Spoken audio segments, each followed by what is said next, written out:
But guys, let's go into that VCR right now.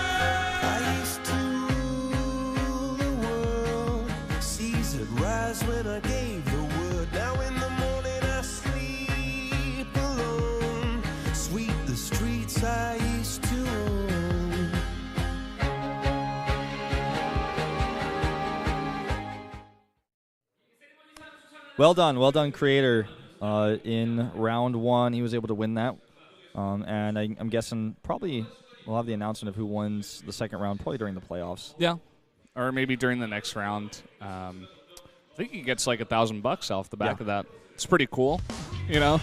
I'd be doing ceremonies every single time I come out and win. If that were the case. I learned how to do cartwheels, just cartwheel out of the booth every time. Just cartwheel right across the stage all the way back to my team. Give them high fives with my feet as I cartwheel by. That would be funny, man.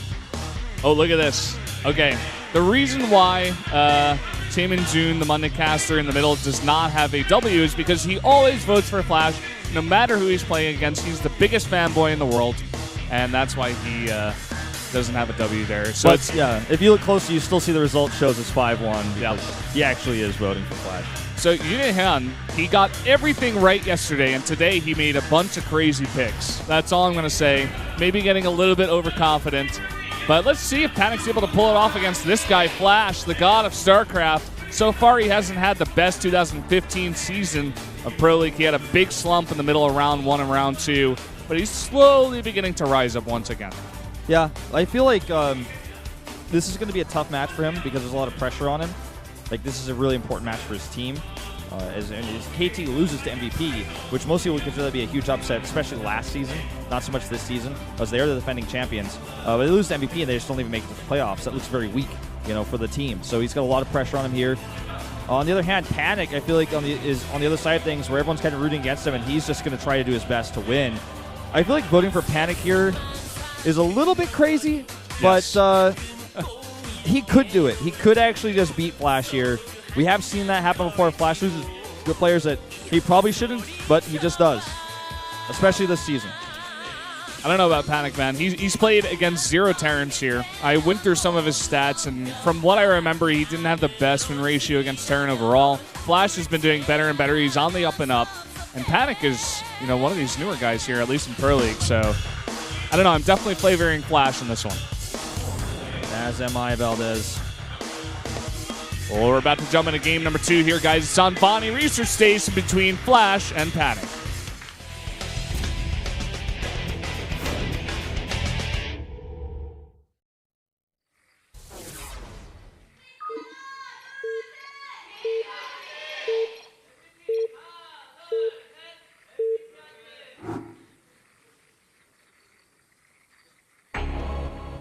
Down here in the south in the red for KT Rolster, it is Flash.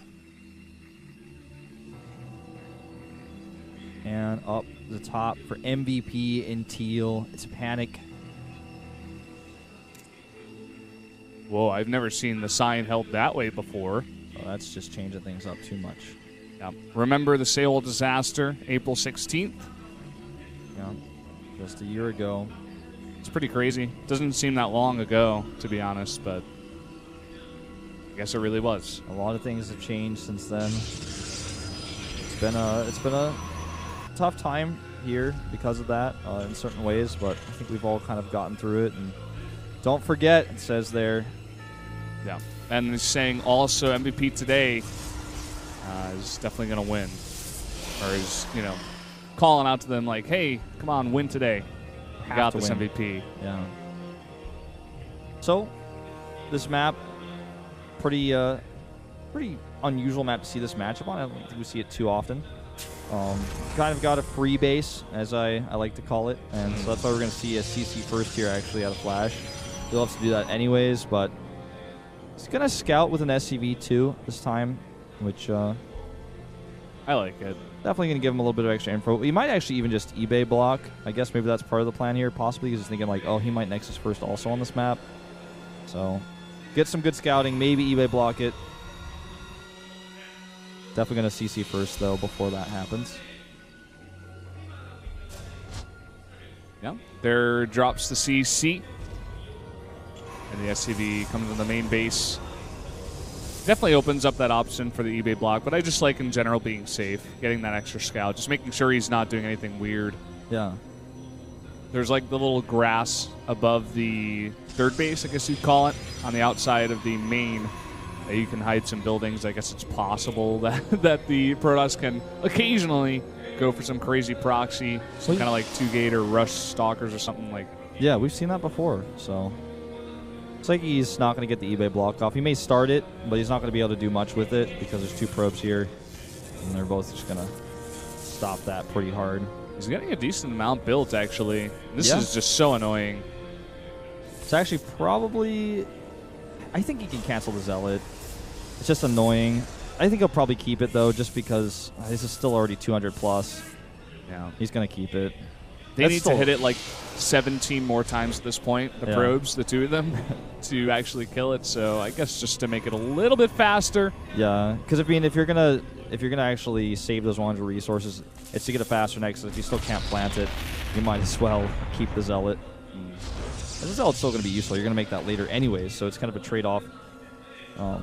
Starcraft economy is actually such a really beautiful and complicated thing. Like, the Zealot will be useful later. You trade the Zealot time now versus the Zealot time later. It's not like he loses anything from this because the Nexus is already blocked.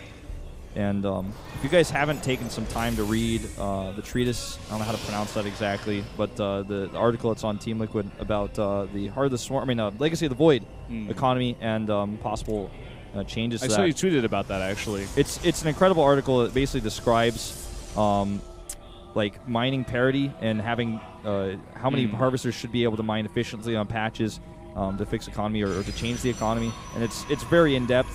The people who put time into making that actually spend a lot of time making that, and I just want to get that more out there for people to read it. I don't even know if it's actually the best way to go about things or if it's even right, but definitely check it out and form your own opinion, because I love to see people actually making content and working hard to actually theorize more things about this game, because that's... Yeah, for sure. I mean, that's what's part of the... What am I trying to say here? That's what makes a game alive, basically. You know, all those alive games out there you guys like to talk about, they have a ton of content constantly going in and out, so many different articles, videos, YouTube videos, like crazy stuff. You definitely got to do it for this game as well if you want to survive. Yep. Well said. Very important. So we see a quick robo here. Just getting more sentries out. Getting that observer. Running that out because he wants to get that scouting. What do you think about the 3 racks here from Flash? Yeah, that's Think about this build is it normally works out really well on maps like Overgrowth because there's, the natural is at the natural, but on this map, you can't just walk up the ramp. That's why there's sentries here. They're going to force field that out. And in fact, I think we're going to see a sentry drop. Yep, we're going to see a sentry drop all in here. Oh, this is panic for you. He knows how to get into Flash's head. The thing about this map, though, guys, is this is not like Calm Before the Storm or some of these other maps, the backdoor expansions. The ramp is a double ramp, so you're going to need 2 force fields, actually, to wall that off. He's going into 7 gates in total. Yep. But I don't know if this is actually going to work since you need 2 force fields. He's going to need a lot of sentries. He's built that energy up for a while, though. He has 3 sentries out already. The thing about this is if it goes totally unscouted, and I highly doubt that Flash is expecting this at this point. If it goes totally unscouted, it definitely can do a lot of damage. Flash, thankfully, he goes for this build. I was thinking about it earlier on. I'm like, maybe you want to go for Widow Mines, try to do some early damage, stuff like that. But now he's got a lot of units. They just have to be in the right place. Oh, my God. The Observer sees there's nothing here. And he's got a probe in the Warp Prism as well. He's going to be able to make a pylon here. Oh, boy. God. Here we go, ladies and gentlemen. 6 Stalker Warp in. He's got to get down there right now. He's too late. He's too late. He's going to actually force it at the last second. 1, 2. All these SCVs are going down. The CC may go down as well. There's that pylon I was talking about. And he is just going to pick them off one by one. Every SCV will go down. Uh-oh. Trap some Marines, and there's a time warp as well. And look at that. Flash, shakes his head. He, leans in closer. He's like, what is this? There you go. Sentry Warp Prism drop still viable in 2015. That's an old Hong and Prime build there for you. Unbelievable. I think this is going to do it. So many SCVs go down, and Flash just doesn't have enough stuff. There's too many gateways. Too many reinforcements here for the Protoss, and that's going to be it. It's just one of those rage-inducing builds. It's a snipe build. Well prepared. Kudos Kudos to Yoo Hyun, the predictor of this guy to win this game. Kudos to Panic for making this build. Yeah, for GG. sure. GG. You never expect that on this map anymore because it's a wide ramp. Wide ramp, normally people have a depot there. If he has a depot there earlier, you guys saw that depot he was making was like 10 seconds late. Yeah. But still, it was 10 seconds late. It was late. That's all that matters. It doesn't get scouted. This is a build you never see. And what a cool build at that. This is just so awesome. It was so interesting to see Panic's reaction as well. He's like, after the game, the camera goes on him. He's just like standing still. He's like, oh my God, it actually worked. Like, I actually won. And then finally he kind of reacts. He's like, oh, this is good. Wow. Okay. Quick win there for MVP and Panic. These games are beautiful and grim at the same time. Reminders of Pro League's best of one system. Yeah. This is actually how the Pro League is supposed to be played. And sometimes I'm sad that we just see macro games after macro games after macro games because this is the kind of game that reminds you, yeah, you got to play really safe in best of one sometimes. Sometimes someone's just going to cheese you. You have to be ready for it. You have to think about this. These curveballs that players can throw you when you think you're just better than them and you're just going to play a macro game, you're just going to CC first to get away with it. He studies you. He knows you like to CC first. He's prepared a sentry drop with rushed sentries with a ton of energy to make sure he can get those forces up. The double force field on that ramp.